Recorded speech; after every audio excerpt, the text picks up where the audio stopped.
Nama Tasya mendadak jadi sorotan, bukan karena penampilannya di panggung, tapi karena isu yang bisa mengubah segalanya. Beredar kabar soal virtual gift fiktif yang disebut-sebut memicu diskualifikasi. Istilah dicoret atau didiskualifikasi sudah terlanjur viral. Pertanyaannya, ini kesalahan sistem atau ada sesuatu yang lebih besar di balik layar? Yang jelas, spekulasi ini terus berkembang, dan dampaknya bukan hanya pada satu peserta, tapi pada kredibilitas seluruh kompetisi. Lalu, apa yang sebenarnya terjadi?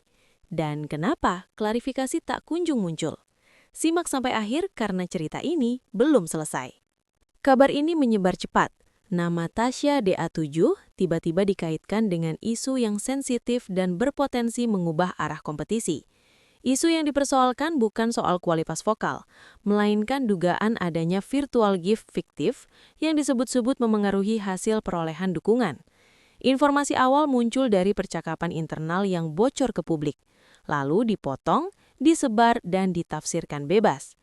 Belum ada pernyataan yang benar-benar mengunci kebenaran cerita ini. Namun satu hal jelas, isu ini cukup serius untuk memicu spekulasi soal diskualifikasi.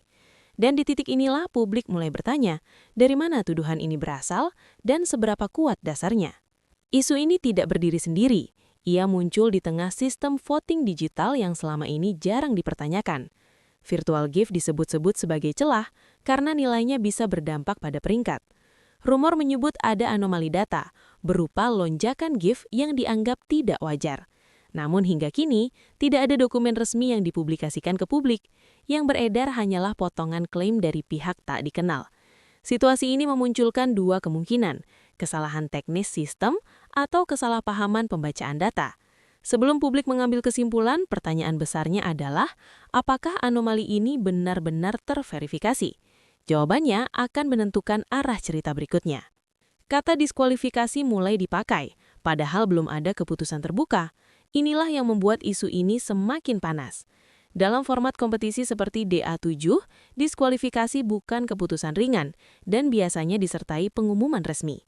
Sampai saat ini yang muncul justru keheningan dari pihak penyelenggara.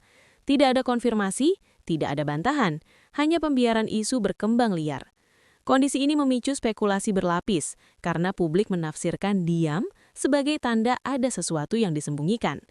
Namun dalam praktik media, diam juga bisa berarti proses investigasi internal. Disinilah batas antara fakta dan rumor mulai kabur. Nama Tasya ikut terseret, meski posisinya masih sebatas objek isu. Tidak ada bukti yang menunjukkan keterlibatan langsung dari pihak Tasya dalam dugaan manipulasi virtual gift. Namun di ruang digital, persepsi seringkali lebih cepat daripada klarifikasi. Narasi yang dibangun seolah menempatkan Tasya sebagai pihak yang diuntungkan, tanpa menyebut mekanisme atau aktor di balik sistem gift itu sendiri. Ini penting dicatat, karena dalam banyak kasus serupa, peserta justru tidak memiliki kendali penuh atas sistem voting. Pertanyaan krusialnya, siapa sebenarnya yang mengontrol dan memverifikasi data tersebut? Reaksi publik terbelah, dan itu mempercepat eskalasi isu. Sebagian menuntut transparansi, sebagian lain meminta semua pihak menahan diri. Di media sosial, potongan informasi diperlakukan sebagai fakta utuh, padahal belum ada audit terbuka atau laporan resmi yang bisa dijadikan rujukan. Tekanan publik kini mengarah ke penyelenggara, bukan lagi ke peserta. Ini mengubah fokus masalah dari dugaan pelanggaran individu menjadi kredibilitas sistem kompetisi. Jika sistemnya dipertanyakan, maka dampaknya jauh lebih luas dari satu nama saja. Sampai di sini tidak ada pernyataan yang menyebut Tasya terbukti bersalah. Namun framing diskualifikasi terlanjur melekat di benak penonton. Inilah risiko utama dari rumor yang dibiarkan tanpa klarifikasi cepat. Dalam konteks hukum dan etika siaran, tuduhan tanpa dasar kuat bisa berbalik menjadi masalah baru. Karena itu bahasa resmi biasanya sangat berhati-hati. Fakta bahwa istilah diskualifikasi belum muncul dari sumber kredibel patut menjadi perhatian. Ini menandakan cerita masih berada di tahap dugaan. Ada pola yang menarik jika kita tarik ke belakang.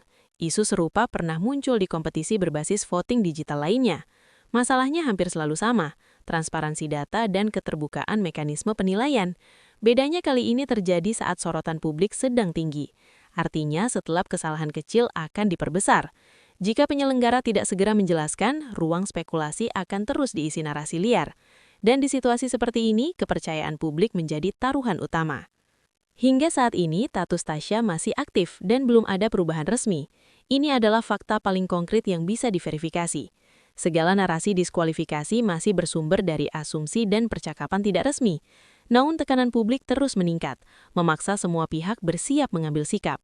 Apakah akan ada klarifikasi terbuka atau justru keputusan mendadak?